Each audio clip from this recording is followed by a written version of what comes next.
Naam, katika video iliyopita tulijifunza namna ya kutumia hii selection ya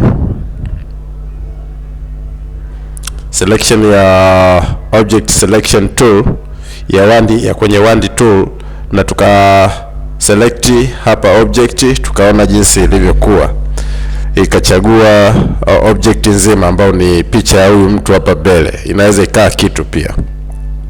Na sasa twende tukatumie njia nyingine ya kumselect huyu subject, kwamba select subject, ukigusa hii select subject basi itamchagua mtu kama jinsi itamchagua huyu mtu wa mbele, yani foreground for subject, kama jinsi ilivyokuwa katika object 1D tool selection.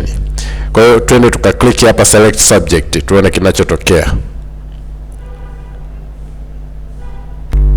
Na mara baada ya ku select subject, kama jinsi unavyoona, kama jinsi ilivyofanya kwenye hii hapa selection ya 1D, object selection tool, basi moja kwa moja hata kwenye subject selection imefanya kazi hiyo hiyo.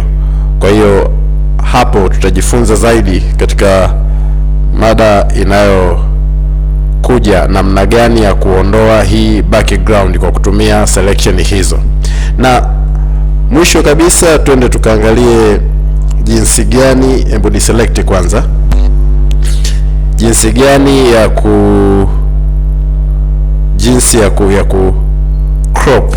Tutumie hii hapa crop crop tool, jinsi ya ku crop object au sehemu yako unayoitaka ya object yako. Kwa hiyo tuchague crop tool, alafu baada ya hapo tu crop sehemu ile tunayoitaka. Mfano labda tunaitaka sehemu hii hapa, una drag namna hii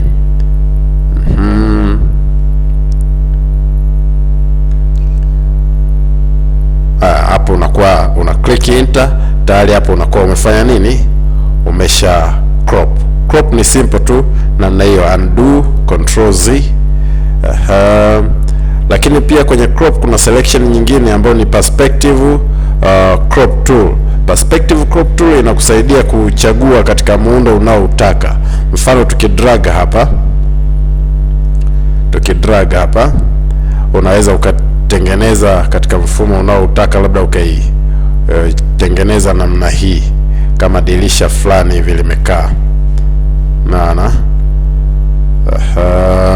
alafu ukabinya enter, basi ikawa